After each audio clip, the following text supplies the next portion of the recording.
स्वागत है आपका अपने चैनल विपन टेक्निकल ट्रेडिंग में। दोस्तों, आज हम बात करेंगे मार्केट की, शेयर बाज़ार की। आज हम बात करेंगे निफ्टी 50 बाज़ार क्यों गिरा और क्या रह सकती है कल की स्ट्रेटजी, और कहाँ पे ये वीक की जो क्लोजिंग कहाँ पे हो सकती है। तो दोस्तों, अगर आप मेरे चैनल पे नए आए हो तो सबसे पहले आप मेरे चैनल को सब्सक्राइब कर लो। वीडियो अच्छी लगे तो फिर इसको लाइक करना और अपने दोस्तों के साथ भी शेयर करना। दोस्तों, आज अचानक ही बाज़ार गिरा, वो बाज़ार गिरा, हम आज उसका पूरा एनालिसिस करेंगे। निफ्टी आप देख रहे हैं, निफ्टी 50 जो आज 70 पॉइंट गिरा, निफ्टी बैंक 300 पॉइंट गिरा और सेंसेक्स भी 216 पॉइंट गिरा। तो विक्स की बात करें तो विक्स आज लगभग 3.5% चढ़ा। तो दोस्तों, पूरा एनालिसिस करेंगे, कोशिश करेंगे जानने की कि क्यों बाज़ार आज गिरा और कल मंगलवार को क्या इसकी स्ट्रेटजी रह सकती है, कहाँ पे, और ये जो वीक की जो एक्सपायरी आ रही है थर्सडे को, वो कहाँ तक इसकी क्लोजली एक्सपायरी हो सकती है। पूरे डाटे के साथ दोस्तों बात करेंगे, पूरा समझेंगे बाज़ार को, प्रेडिक्शन करेंगे। तो वीडियो के एंड तक बने रहें। तो आज मैं आपको जो मैंने आज प्रॉफिट बुकिंग बताई है वो भी मैं आज आपको स्क्रीनशॉट भी दिखाऊंगा कि मैंने भी आज थोड़ी सी प्रॉफिट बुकिंग की है। दोस्तों, चाहे प्रॉफिट बुकिंग छोटे छोटे हमें प्रॉफिट बुकिंग करते रहना चाहिए। ये नहीं कि कभी हमें बहुत ज़्यादा ग्रीड कर लो, आपका थोड़ा सा प्रॉफिट बने तो आप देखते रहोगे और बनेगा, तो देखते देखते आपका कई बार जो प्रॉफिट होता है वो लॉस में बदल जाता है। तो इसलिए जैसे आपका छोटे छोटे प्रॉफिट है उसको भी बुक करते रहना चाहिए। तो दोस्तों, चलिए अभी बात करते हैं। दोस्तों, सबसे पहले देखते हैं निफ्टी का इंडेक्स। दोस्तों, निफ्टी आज लगभग 70 पॉइंट नीचे मतलब के गिर गया। तो निफ्टी का जो कल का देखें तो इसकी जो कल की क्लोजिंग थी फ्राइडे की वो थी 18,826। तो आज थोड़ा सा गैप अप खुलता है, 18,873 पे खुलता है। तो स्टार्टिंग में मुझे थोड़ा सा 18,881 का पीक बनाता है यहाँ पे। तो उसके बाद सारा दिन जो बाज़ार नीचे गिरता ही रहता है, यहाँ तक नीचे गिरता है, फिर थोड़ा सा कंसोलिडेट होता है और फिर थोड़ा सा और गिर जाता है। दोस्तों, ऐसे क्या होता है, ऑपरेटर की इसमें मैनिपुलेशन होती है, वो भी होती है। कॉल पुट रेशियो का आपने देखा होता है, अगर कॉल पीसीआर जो लेवल होता है उस हिसाब से मार्केट डायरेक्शन बदल जाती है। तो क्या बार होता है, स्टॉक जो ऑपरेटर होता है मतलब कि पहले कॉल राइटर के और पुट राइटर के जो ना स्टॉप लिट हिट करवा देता है। अगर जहाँ पे किसी ने मतलब कॉल सेल बाई की होगी तो उसका तो आज काफ़ी लॉस हो गया जो ऑप्शन में काम करते हैं। तो दोस्तों, मैंने पहले भी आपको बोला, आज तो चलो 70 पॉइंट ही मार्केट गिरा, ये इंडेक्स गिरा निफ्टी का। तो कई बार बहुत एक एक दिन में 200 पॉइंट 150 पॉइंट गिर जाता है। तो जो निफ्टी के इंडेक्स में कॉल पुट में काम करते हैं उनके लिए काफ़ी रिस्की हो जाता है। एक ही दिन में बहुत ज़्यादा प्रॉफिट भी हो जाता है तो बहुत ज़्यादा लॉस भी हो जाता है। तो मैंने पहले लास्ट वीडियो में भी मैंने आपको रिलायंस की मैंने आपको स्टॉक की ऑप्शन में ट्रेडिंग करके मतलब कि सेलिंग करके मैंने बताया था आपको। अगर आपने वो मेरी वीडियो देखी हुई तो आपको उसको मैंने पूरा समझाने की कोशिश की थी। जो स्टॉक होता है ना दोस्तों, स्टॉक में हम थोड़ी सेफ रहते हैं। तो आज मैंने भी स्टॉक में ही मैंने पोजीशन बनाई हुई थी पहले की, आज मुझे उसे थोड़ा 5,000 का प्रॉफिट हुआ तो मैंने वो स्केयर ऑफ करके प्रॉफिट बुक कर लिया। तो यहीं पे देखते हैं दोस्तों, आज का इसने मतलब कि इसकी रेंज लो देखी, इसने 18,720 का 19 का बनाया। तो हाई इसका 18,870 पे था। तो लगभग इसके हो गए 80 मतलब कि 150 पॉइंट की रेंज में आज इसने मतलब कि कारोबार किया। ये कहते हैं इसकी आज रेंज जो था 150 पॉइंट के ऊपर थी। तो ये मतलब कि अपने प्रीवियस से आज 70 पॉइंट नीचे गिरा। लेकिन इसमें क्या डाटा आज देखते, इसके कौन से शेयर थे जो को गिरे हैं, जो बड़े आज भाग रहा था HDFC लाइफ। तो दोस्तों, HDFC लाइफ का मैंने आपको वीडियो में पहले कवर किया था। मैंने आपको बताया था कि HDFC लाइफ जो अभी शेयर चला नहीं है जब से ये लिस्ट हुई है कंपनी, तो इसमें पोजीशन जिन्होंने बनाई हुई उनको काफ़ी प्रॉफिट हुआ। आज ये लगभग 3% 3.25% का इसने एक ही दिन में प्रॉफिट गेन किया। तो बजाज फिनसर्व ये देखिए, ये भी आप आज लगभग 2.25% बढ़ा, 1.5% आज टेक महिंद्रा बढ़ा, TCS, सन फार्मा, ये बढ़ने वाले शेयर देखिए कितने थे। बढ़ने वाले शेयर कम थे, गिरने वाले ज़्यादा थे। तो बढ़ने वाले कितने शेयर हो गए, 1 2 3 4 5 6 7 8 ये हो गए और 5 ये 13 कंपनियों के शेयर ही जो बढ़े हुए थे। तो सबसे ज़्यादा जो बढ़ने वाला वही था जो लास्ट मैंने ये आपको बताया HDFC लाइफ। और जो HDFC बैंक ये लगभग फ्लैट ही था, 0.9% ही बढ़ा था लगभग ₹1.40। तो इन्फोसिस में भी आप थोड़ा सा जो फ्लैट ही था, थोड़ा सा बढ़ा ₹2.5। तो दोस्तों ये जो शेयर, इनमें अच्छी कंपनियों के शेयर में आप पोजीशन बना सकते हैं। तो ये अभी आप देखते हैं गिरने वाले कौन से शेयर थे। तो गिरने वाला सबसे ज़्यादा आज गिरने वाला था वो था टाटा कम्युनिकेशन। दोस्तों टाटा कम्युनिकेशन, इसमें ये काफ़ी लगभग 15-20 दिन महीने से काफ़ी चढ़ गया ये, है ना, कितना 1600, लगभग 1600 पे, 1600 को भी इसने पार कर दिया था। तो इसमें अब प्रॉफिट बुकिंग आनी थी। मैंने आपको पहले वीडियो में मैंने इसको कवर किया था, क्योंकि ये काफ़ी दिनों से चढ़ रहा था। 1000 से मैंने इसको कवर किया था, इसका जब प्राइस 1000 था। तो 1000 से ये 1600 रुपये आ गया। तो 1-2 महीने में इसने मतलब कि 600 रुपये का मूव दिया। तो अब इसमें थोड़ी प्रॉफिट बुकिंग आ जाती है। जिन्होंने कम क्वांटिटी बाई की होगी उनको कोई इतनी दिक्कत नहीं आती। अगर शेयर गिर भी जाए ना तो वो अपनी एवरेज कर सकते हैं। तो ये देखिए हिंदुस्तान यूनिलीवर, इसका आज हिंदुस्तान यूनिलीवर भी आज 32 रुपये गिरा।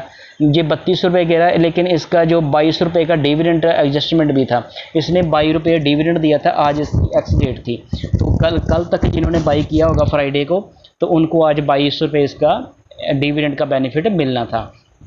तो इस करके आज ये हिंदुस्तान यूनिलीवर भी बल्कि एडजस्टमेंट, डिविडेंड एडजस्टमेंट के करके थोड़ा गिरा। तो और देखते हैं ये सारे देखिए आप देख रहे हैं 1.5%। जो दोस्तों एक चीज़, जो गिरे हुए शेयर हैं वो परसेंटेज ज़्यादा में गिरे हैं, जो बढ़ने वाले हैं वो कम परसेंटेज में बढ़े हैं। ये देखिए ये एक ही शेयर है जो ये 2.25% ये गिरा, उसके आगे सारे 1.5, 2% गिरे हैं। तो जो चढ़ने वाले शेयर थे वो कम चढ़े हैं, गिरने वाले ज़्यादा गिरे हैं। ये देखिए ये भी आज Shree Cement, ICICI Bank, Bharti Airtel, Grasim, Apollo Hospital, Reliance Industry, auto, Bajaj Auto, IndusInd Bank, SCL Tech और श्री सीमेंट। और ये देखिए अल्ट्राटेक सीमेंट, UPL, मतलब के 13 कंपनियां के शेयर बड़े थे और बाकी कितने बच गए 37 जो शेयर थे वो गिरे पड़े थे आज।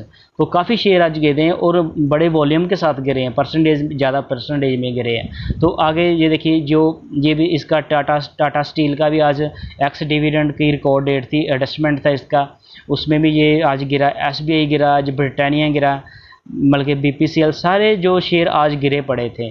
तो सबसे आगे देखते हैं। तो दोस्तों अगर इसमें जो कई बार होता है कि इंडेक्स का आज 70 पॉइंट ही गिरा, लेकिन शेयर उससे भी ज़्यादा गिरे हैं। तो बाज़ार में कहीं ना कहीं थोड़ी मैनिपुलेशन है। तो दोस्तों बाज़ार अपनी लाइफ टाइम हाई को इसने टच किया, तो बाज़ार अभी थोड़ी देर यहाँ पे कंसोलिडेट भी कर सकता है। बाज़ार जहाँ पे थोड़ा सा कंसोलिडेट भी कर सकता है और मार्केट मतलब कि किसी कंसोलिडेशन के बाद मार्केट ने खुद, इंडेक्स ने डिसाइड अभी करना, तब वो कंसोलिडेट करता है कि इसमें एक साइड की मूव आ सकती है। ये 19,000 को भी टच कर सकता है और ये 18,000, अगर इसने 18,000 मतलब के 600 या 500 को मतलब कि ब्रेक डाउन कर दिया तो ये फिर से 18,000 भी आ सकता है।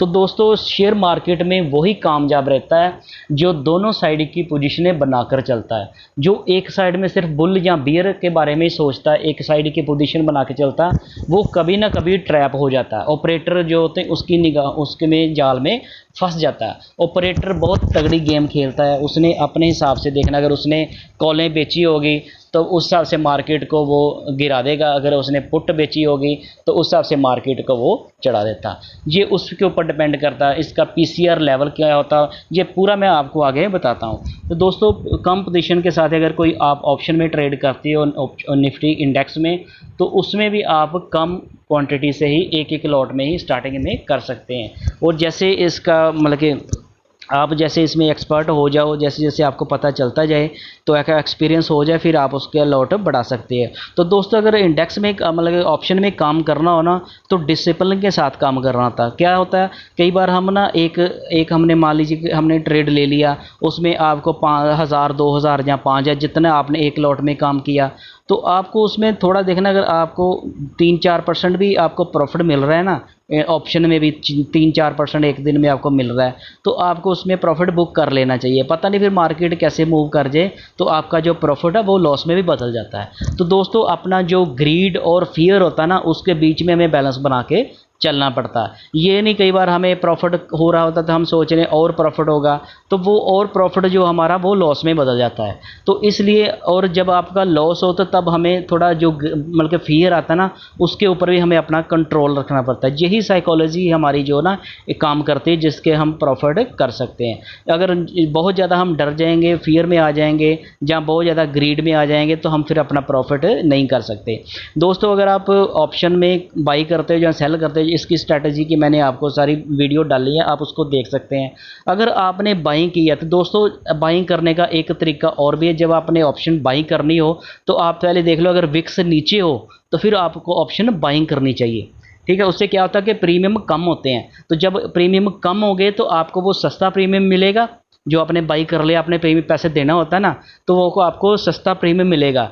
तो जैसे ही मार्केट में थोड़ी मूवमेंट आएगी, मतलब कि मार्केट की एक डायरेक्शन तो डिफरेंट है, फिर डायरेक्शन के हिसाब से आपको जो प्रॉफिट लॉस होना वो एक डिफरेंट है। लेकिन जो विक्स के बढ़ने से या घटने से आपका लॉस या प्रॉफिट भी हो सकता है। कई बार आप देखो कि आपने जो प्रीमियम आपने मतलब कि बाई करके प्रीमियम दिया, तो तब विक्स हो सकता है थोड़ा ऊपर, बहुत ज़्यादा ऊपर हो, तो आपने वो प्रीमियम मान लीजिए 20 रुपया दिया, तो थोड़ी देर बाद आप देखोगे कि मार्केट आपके उसी पॉइंट पे है जिस पॉइंट पे आपने उसको ऑप्शन को बाई किया था, लेकिन आपका प्रीमियम का वैल्यू फिर भी गिर जाता है। वो कैसे गिरता है कि विक्स नीचे गिर जाता है। मान लीजिए कि विक्स पहले जितना भी था उससे 3% या 4% नीचे आ गया, तो आपका जो प्रीमियम वो 2, 4, 5 रुपये वैसे ही गिर जाएगा। तो आपने अगर एक लॉट में काम किया तो आप देखोगे कि आपका 50 का लॉट है तो 5 रुपये भी प्रीमियम गिर गया, पर उसका जो निफ्टी का स्पॉट प्राइस है वो सेम ही है, तो आपको 200-300 का तो ऑटोमेटिकली लॉस हो जाएगा।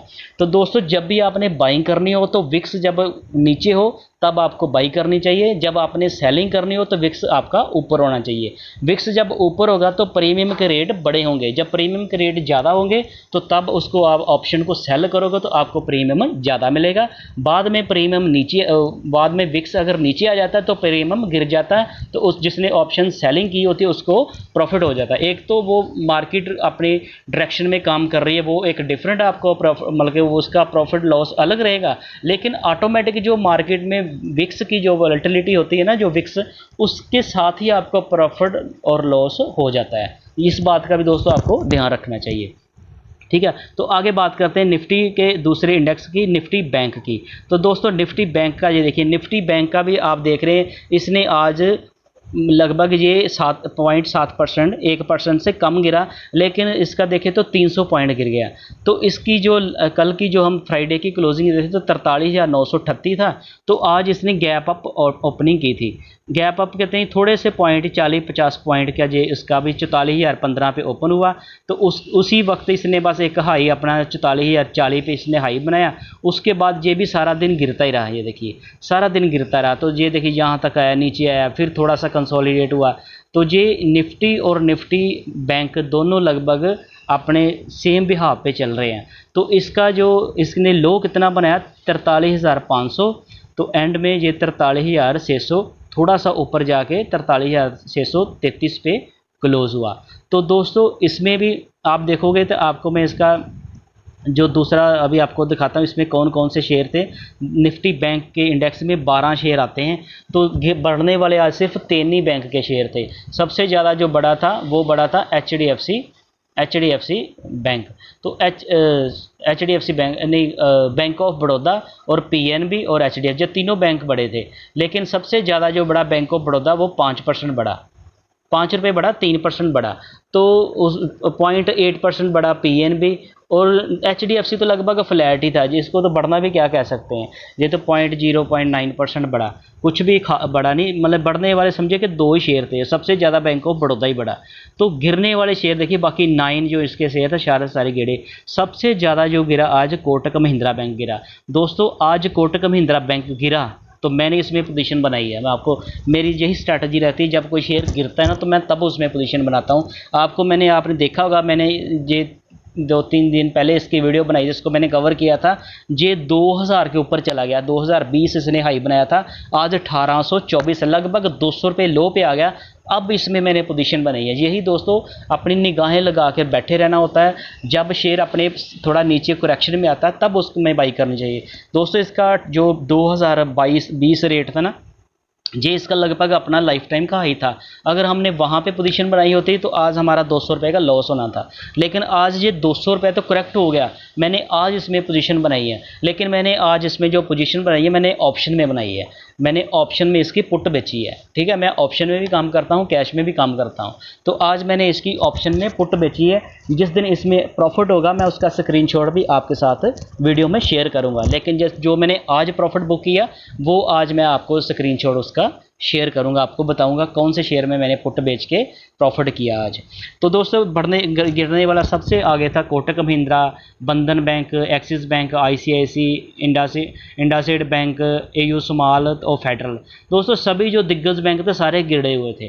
तो जो जो बड़ा था वो एक ही बैंक था जो 3% बड़ा, बैंक ऑफ बड़ौदा, और पीएनबी तो लगभग 1% से कम ही था।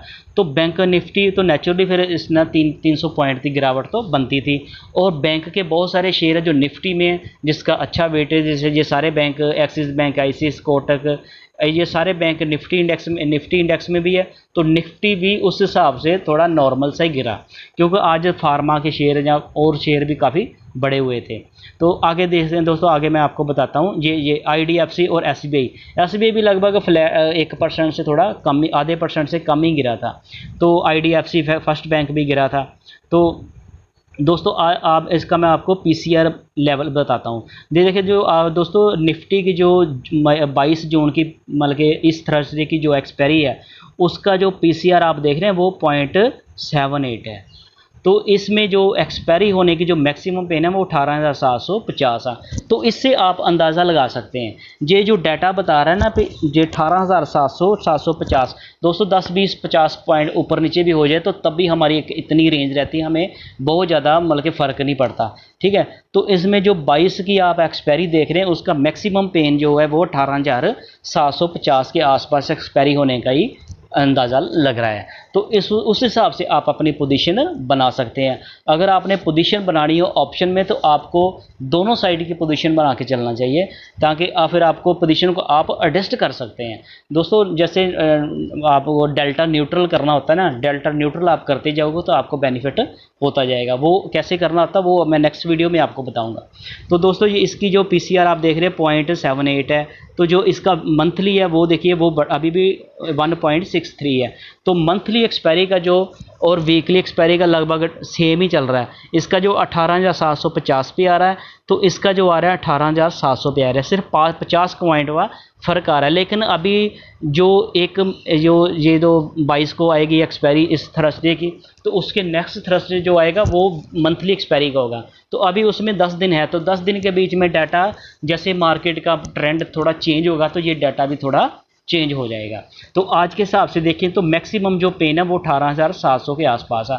जो 18,700 के आसपास, तो मार्केट में अभी कोई मतलब कि अभी भी अप ट्रेंड ही है। मार्केट का जो अभी ट्रेंड अप ही है, अभी बियर नहीं आया, मार्केट अप ट्रेंड में ही अभी। ठीक है, तो आगे बात करते हैं हम इसके बैंक निफ्टी का पीसीआर देखें तो इसकी जो 22 जून की एक्सपायरी है उसका पीसीआर भी आप देख रहे हैं 0.7 है, 0.70 है। तो इसकी जो एक्सपायरी का जो मैक्सिमम पेन आ रहा है वो आ रहा है 43,700 पे। तो अभी 43,600 के आसपास है। मतलब कि मार्केट अब जो निफ्टी बैंक और निफ्टी इंडेक्स है ये दोनों अभी मतलब कि बुल बेच में ही है, अभी ये मार्केट स्ट्रॉन्ग में ही है। तो इसमें अभी कोई घबराने वाली बात नहीं। अगर आपने अपनी जो भी पोजीशन बनाई है मतलब कि कॉल आपने बाई की है या पुट की है, आपको उस हिसाब से इसको एडजस्ट कर सकते हैं। तो दोस्तों आगे देखते हैं इसकी जो मंथली एक्सपायरी। इस तो मंथली का आप देख रहे हैं 44,000 रुपये इसकी मंथली एक्सपायरी का डाटा आ रहा है। 1.48 का इसका पीसीआर है।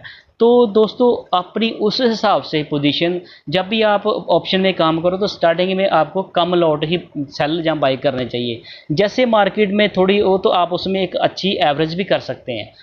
जैसे मान लीजिए कि मैंने आपको अभी थोड़ी वीडियो लंबी हो जाए, डाटा न्यूट्रल की मैंने आपको बात की। मान लीजिए कि दोस्तों मैं जब कोई निफ्टी, मैं तो निफ्टी में ऑप्शन सेलिंग करता ही नहीं, मैं ज़्यादातर ऑप्शन सेलिंग करता हूँ, बाइंग कम करता हूँ। कभी कभी ऑप्शन बाई करता हूँ जब निफ्टी का जब विक्स बड़ा होता है ना, फिर मैं ऑप्शन की बाई करता हूँ। ठीक है, जब विक्स नीचे होता फिर मैं सेलिंग करता हूँ, सारा देख के करता हूँ। तो अब मैंने जो आज प्रॉफिट बुकिंग की है उसमें मैंने बाइंग भी की हुई थी, सेलिंग भी की हुई थी। ठीक है, तो दोस्तों जैसे आपने इसका ये देखना होता है कि मार्केट में कौन सा ट्रेंड चल रहा है। जब मार्केट की आप मान लीजिए कि आपने कोई पुट सेल कर दी, मान लीजिए एग्जांपल के लिए बता रहा हूँ, आपने पुट सेल कर दी, उसका प्रीमियम था मान लीजिए 50 रुपये, ठीक है। तो 50 रुपये का प्रीमियम जब डबल हो जाता है ना, जहाँ ट्रिपल हो जाता है, उसमें फिर मैं एवरेज करता हूँ। जो 50 रुपये का प्रीमियम डबल हो गया ना, 100 रुपया हो गया। कुछ लोग अगर स्टॉप लॉस के साथ ट्रेडिंग करते हैं, डिसिप्लिन के साथ करते हैं, हर किसी का अपनी अपनी प्लानिंग, अपनी अपनी स्ट्रैटेजी होती है, ठीक है। मैं हमेशा स्टॉक में करता हूँ। मान लीजिए कि मैंने किसी स्टॉक इन्फो की मैंने पुट सेल की है, तो उसका मान लीजिए कि मैंने 50 रुपये के प्रीमियम पे मैंने सेल कर दिया। 50 रुपये का मतलब कि बढ़ के 60 हो जाए, 70 हो जाए, तो मैंने उसको वेट करना है। वो बढ़ते बढ़ते 5 दिन, 7 दिन, 10 दिन, जब 10 दिन तक भी मार्केट वो इन्फो का शेयर गिरता रहेगा ना, तो वो जो उसमें साथ एक हमें टाइम डीके भी मिल रहा है। मान लीजिए कि उसने 10 दिन एक टाइम डीके भी किया 50 का, 50 के बीच मान लीजिए कि उसने रोज़ का 1 रुपया उसका टाइम डीके हुआ, तो 10 दिन वो होने थे 50 का 40 वैसे रहना था, लेकिन वो 40 नहीं हुआ, वो 60 या 70 हो गया। इसका मतलब कि तीन गुना वो मतलब कि लगभग मतलब कि 50% वो और ऊपर चढ़ गया, मतलब कि ऑपोजिट ही चल गया 50% से। तो 50% ऊपर जाने का मतलब क्या हम कह रहेंगे कि जैसे वो हमारा प्रीमियम डबल या उससे थोड़ा ऊपर आ जाएगा, फिर उसमें एवरेज करता हूँ मैं।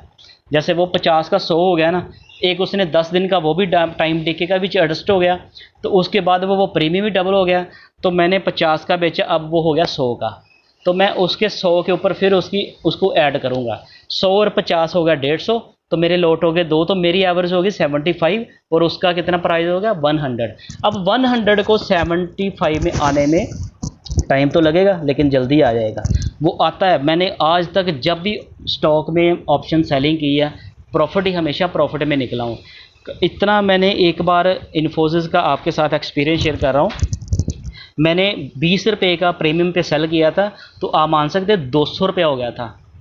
20 का मैंने प्रीमियम बेचा था, उसका 200 रुपये हो गया था, लेकिन मुझे पता था कि इतनी देर तक ये शेयर नीचे नहीं रहेगा। जब शेयर की एक बार गिर गिर के ओवरसोल्ड बहुत ज़्यादा हो जाता है ना, जब ओवरसोल्ड, उसमें फिर बाइंग आनी ही होती है। तो जब वो 20 रुपये का 200 रुपये हो गया ना, तो मैंने 200 के ऊपर एक लॉट ऐड कर दिया, और 200 और 20 220 हो गया, तो मेरी एवरेज आ गई 110 की। तो उसने 5-6 दिन लगाए, जल्दी से कवर हो गया। लास्ट में मैं उसमें 5000 प्रॉफिट से निकल गया। क्यों? क्योंकि काफ़ी देर से आदमी इरिटेट भी हो जाता है। जब इतनी देर से आप लॉस में फंसे होते हैं तो आप इरिटेट भी हो जाते हो। जैसे ही आपका थोड़ा सा प्रॉफिट बनता है, आप एग्जिट कर जाते हो। तो मैंने भी ऐसा किया, निकले तो हम प्रॉफिट्स में ही, चाहे प्रॉफिट हमने कम किया तो हम ये नहीं कह सकते। तो दोस्तों इसका पीसीआर ये है। तो आगे बात करते हैं दोस्तों, मतलब कि इंटरनेशनल जो मतलब कि है वो किस फेवर में, वो आज क्रूड ऑयल की बात करें तो आज क्रूड थोड़ा बड़ा जो हमारे लिए नेगेटिव है। तो यूएस आईएन जो इंडेक्स है वो भी गिरा।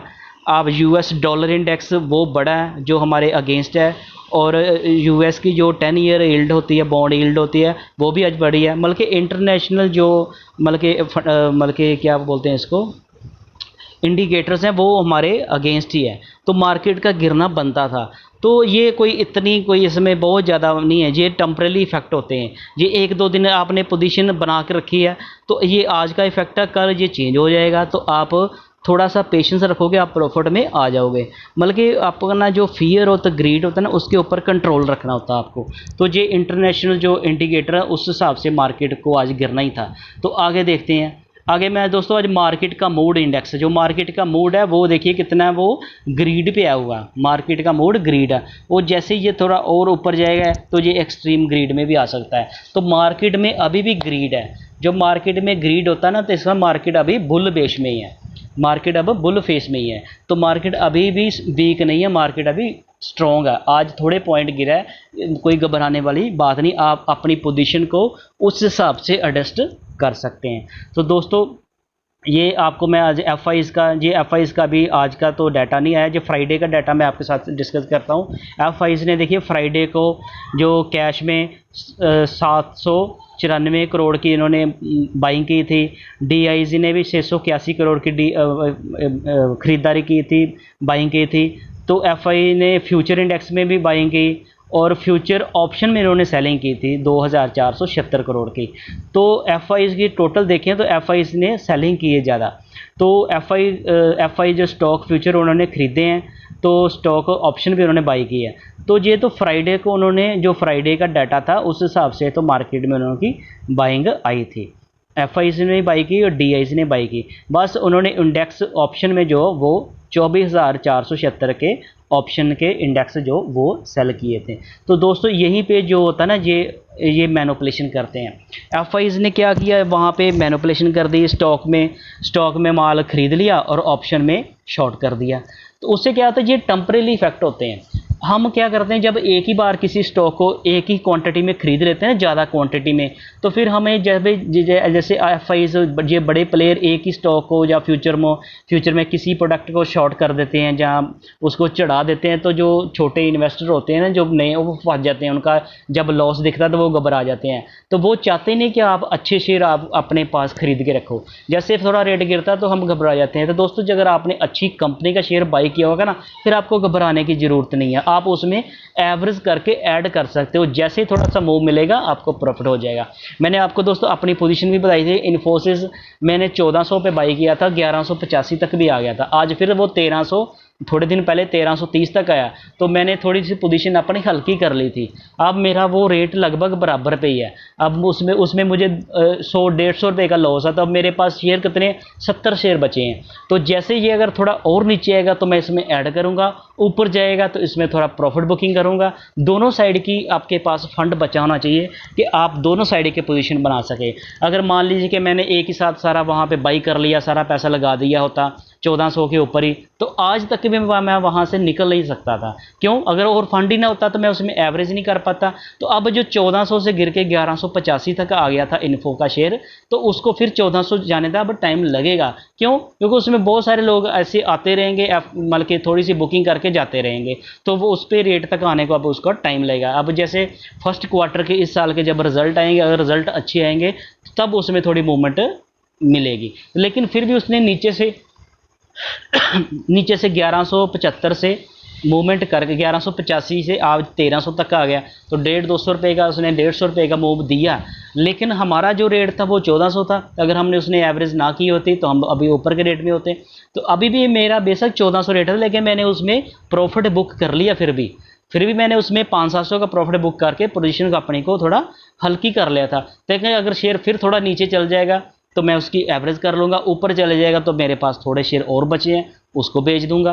तो दोस्तों ऐसे पोजीशन को मतलब एडजस्ट करना पड़ता है, एक साथ ऐसे नहीं चलना पड़ता। अगर आप लॉन्ग टर्म इन्वेस्टर हो तो फिर तो कोई टेंशन नहीं, आपने ले लिया फिर भूल जाओ। लेकिन फिर भी आपने वो 1400 पे लिया तो 1400 पे आएगा, कितनी देर तक आपका वहाँ पे लॉस शो करेगा आपके पोर्टफोलियो में, तो आपको वो पिंच करेगा। तो जैसे आपने उसका रेट एवरेज कर लिया तो वो जल्दी से आपका रेट पे बराबर आ जाएगा। तो आपको जब प्रॉफिट होगा वो ग्रीन में आ जाएगा तो आपको अच्छा लगेगा। दोस्तों आज मैं आपको बताता हूँ कि मैंने कौन से स्टॉक में प्रॉफिट बुकिंग की है। ये देखिए दोस्तों, मैंने सन फार्मा की, आपको पहले बताया मैंने सन फार्मा की पुट बेची हुई थी। तो सन फार्मा की दोस्तों मैंने ये पुट बेची हुई थी 1000 की जून मंथ की। तो अब जून मंथ का भी एक ही मतलब कि वीक रह गया था, तो इसको मैंने कैरी फॉरवर्ड करना ही था। तो आज चाहे प्रॉफिट मैंने इससे में कम बुक किया, लेकिन मैंने इसको स्केयर ऑफ करके नई पोजीशन नए मंथ की अब करेंगे, जुलाई मंथ की। लेकिन आज मैंने इसमें पोजीशन नहीं बनाई, मैंने इसको स्केयर ऑफ कर दिया, इसको बाय बाय कर दिया। ये लगभग आप देखें, मैंने इसकी जो ये कॉल थी, ये कॉल मैंने बाई की हुई थी और ये मैंने पुट सेल की हुई थी। बल्कि दोनों अप साइड में ही थी, दोनों के ऊपर जाने से ही मुझे प्रॉफिट होना था। सन फार्मा का शेयर पुट मैंने सेल की तो ये ऊपर जाएगा तो प्रॉफिट होगा। मैंने कॉल बाई की 1000 की, ये भी ऊपर जाएगा तो प्रॉफिट होगा। ये आप देख रहे, ये 1000 की और ये भी 1000 की, इसमें 2520 और इसमें 2275, दोनों को मिलाएं तो लगभग 4800-900 रुपया बन जाता। तो आज मैंने ये छोटा सा एक प्रॉफिट बुक किया। तो दोस्तों ऐसे करके आप छोटी छोटी प्रॉफिट भी बुक करते रहें। क्या होता है, कई बार एक बार हमें किसी स्टॉक में या ऑप्शन में बड़ा लॉस जब आ जाता है तो हमने पहले छोटे छोटे से प्रॉफिट बुक किए होते हैं। मान लीजिए आपका एक साथ ही 20,000 का लॉस आ जाता, तो आपने छोटे छोटे प्रॉफिट बुक करके भी 10-15 हज़ार बुक किया होता, तो उससे में आप थोड़ा एडजस्ट हो जाता, आपको फिर इतना ज़्यादा मुश्किल नहीं आती। ठीक है, तो दोस्तों उम्मीद है कि आपको ये मेरी इन्फॉर्मेटिव वीडियो अच्छी लगी होगी। दोस्तों अगर आपको ये मेरी वीडियो अच्छी लगी तो मेरे चैनल को सब्सक्राइब करना, वीडियो को लाइक करना, अपने दोस्तों के साथ शेयर करना। Thank you.